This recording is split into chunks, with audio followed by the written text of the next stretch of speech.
Kitchen లో sweet recipe వచ్చేసి వేరుశెనగ గుళ్ళతో హెల్దీ ఉండలు. సింపుల్ గా ఇంట్లోనే మనం వీటిని ప్రిపేర్ చేసుకోవచ్చు. చిన్న చిన్న టిప్స్ పాటించి చేస్తే వీటిని ప్రిపేర్ చేయడం పెద్ద కష్టమేమీ కాదు, అలాగే పెద్దగా టైం కూడా పట్టదు. ఆల్రెడీ మీరు ఈ రెసిపీని ట్రై చేసి ఇందులో ఏమైనా డౌట్స్ ఉంటే వీడియోని కంప్లీట్ గా చూడండి.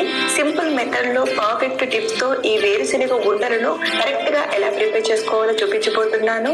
మరి ఆలస్యం చేయకుండా నోరూరించి ఈ హెల్దీ ఉండలను చేసి ఆ తయారీ ప్రాసెస్ ఏంటో ఇప్పుడు చూసేద్దాం. ఇక్కడ నేను ఈ వేరుశెనగ ఉండలు చేయడానికి 1 కప్పు వరకు వేరుశెనగ గుళ్ళను తీసుకున్నాను. గ్రామ్ వైజ్ చెప్పాలంటే ఇవి 200 గ్రాముల వరకు ఉంటాయి. ఇప్పుడు ఈ కప్పు పల్లీలను పాన్ లోకి తీసుకుని మీడియం ఫ్లేమ్ లో డ్రై రోస్ట్ చేసుకుందాం. ఇలా కనీసం 4-5 నిమిషాలు మీడియం ఫ్లేమ్ లో కలుపుతూ బాగా వేపండి. మనం చేసే ఉండల కోసం పల్లి అనేది పచ్చివాసన పోయేంత వరకు బాగా వేపి ఆ తర్వాత ప్రిపేర్ చేసుకుంటే టేస్ట్ అనేది చాలా బాగుంటుంది. కాబట్టి మీరు మంటను మీడియం ఫ్లేమ్ లో పెట్టి ఇలా కలుపుతూ వేపుతూ ఉంటే పల్లి పై ఉన్న పొట్టు అనేది నేచురల్ గానే సెపరేట్ అవుతుంది. అలా సెపరేట్ అయ్యి మంచి కలర్ వచ్చేంత వరకు వేపండి. 4-5 నిమిషాల తర్వాత చూడండి పల్లీలు అనేవి ఇలా బాగా వేగాక ఇప్పుడు వీటిని ఒక ప్లేట్ లోకి తీసుకుందాం. పల్లీలు కాస్త చల్లారాక పల్లీలపై ఉన్న పొట్టును తీసేసి పల్లీని 2 ముక్కలుగా చేసి తీసుకోండి. మీరు ఏదైనా కవర్ పై గానీ లేదా క్లాత్ పై గానీ వేసి రోల్ చేస్తే పల్లీపై ఉన్న పొట్టు ఊడిపోయి 2 ముక్కలుగా అవుతాయి. మొత్తానికి పల్లీలపై ఉన్న పొట్టును తీసేసి ఇలా 2 ముక్కలుగా చేసి తీసుకోవాలి. ఇప్పుడు పాకం పట్టడానికి బెల్లం క్వాంటిటీ వచ్చేసి 1 కప్పు వరకు తురిమిన బెల్లాన్ని ఇలా కొలిచి తీసుకోండి.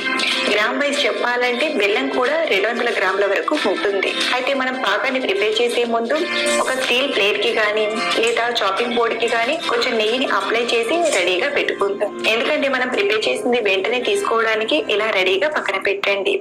ఇప్పుడు మళ్ళీ ఇదే ప్యాన్ లోకి తురిమిన 1 కప్పు వరకు బెల్లాన్ని తీసుకుందాం. ఇందులోనే జస్ట్ ఒక 2-3 టీ స్పూన్ల వరకు వాటర్ ని యాడ్ చేయండి. మీరు కావాలంటే ఈ వాటర్ ప్లేస్ లో 1 టేబుల్ స్పూన్ నెయ్యిని వేసైనా ప్రిపేర్ చేసుకోవచ్చు. అలాగే మీరు ఈ బెల్లాన్ని ఫిల్టర్ చేసి ఆ తర్వాత ఉండల్లా ప్రిపేర్ చేయాలనుకుంటే కొంచెం వాటర్ ని ఎక్కువగా వేసి బెల్లం కరిగాక ఫిల్టర్ చేసి ప్రిపేర్ చేసుకుంటే సరిపోతుంది. కానీ మనం వాటర్ ని ఇందులో ఎక్కువగా వేస్తే పాకం రావడానికి కూడా కొంచెం టైం పడుతుంది. ఇలా బెల్లం పూర్తిగా కరిగిపోయాక ఒక 2-3 నిమిషాల తర్వాత పాకం వచ్చిందో లేదో చెక్ చేస్తూ పాకాన్ని ప్రిపేర్ చేయాలి. మంటను మీడియం టు హై ఫ్లేమ్ లో పెట్టి కలుపుతూ ప్రిపేర్ చేయండి.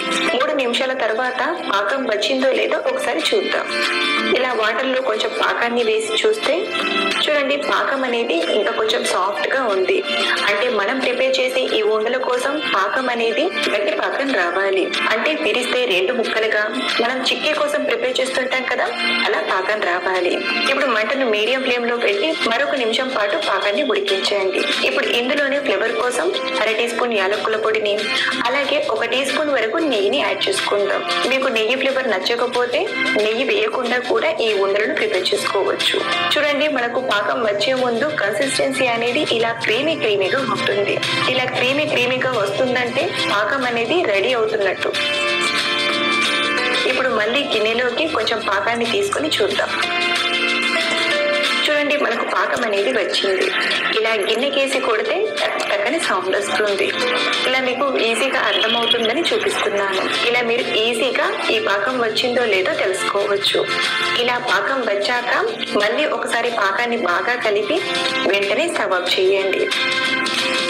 ఇప్పుడు ఇందులోకి మనం వేపి పెట్టిన వేరుశెనగ పప్పును తీసుకుని మిక్స్ చేసుకుందాం.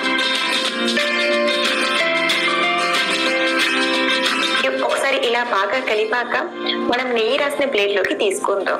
మీరు ఉండల్లా కాకుండా పల్లి చిక్కీలా ప్రిపేర్ చేయాలంటే ఇదే మిశ్రమాన్ని ఒక ప్లేట్ లోకి తీసుకుని సమానంగా స్ప్రెడ్ చేసి కాస్త చల్లారాక ఘాట్లు పెట్టి పీసెస్ గా కట్ చేస్తే పల్లి చిక్కీలా రెడీ అవుతుంది.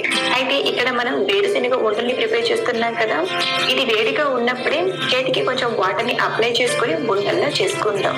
మరీ ఎక్కువగా ప్రెస్ చేస్తే చేతికి వేడి అనేది తగులుతుంది. కాబట్టి జస్ట్ ఇలా ఒక షేప్ లా వచ్చేలా ప్రెస్ చేసి ప్లేట్ లోకి తీసుకోండి. కావాలంటే మనం అన్ని ఉండలు చేశాక తర్వాత రౌండ్ షేప్ లో చేసుకోవచ్చు. ఇది ఎలా అయితే చల్లారుతుందో ఉండలు కట్టడం కూడా కష్టమవుతుంది. కాబట్టి వేడి మీద ఫాస్ట్ గా ఇలా ఉండల్లా ప్రిపేర్ చేయండి. చూడండి, చివరిగా కాస్త చల్లారిపోయి ప్లేట్ కి అతుక్కుపోయింది. మీకు కూడా ఇలాగే అవుతుంటే ఇప్పుడు మళ్ళీ స్టవ్ ఆన్ చేసేసి ఈ ప్లేట్ కి పెట్టి జస్ట్ ఒక 5 సెకండ్లు వేడి చేసి ఆ తర్వాత ఉండల్లా ప్రిపేర్ చేసుకోవచ్చు. చూడండి, బెల్లం కొంచెం మెల్ట్ అయిపోయింది కదా. ఇప్పుడు ఇదే టైంలో చేతికి కొంచెం తడిని అప్లై చేసుకొని ఉండల్లా చేసుకుందాం.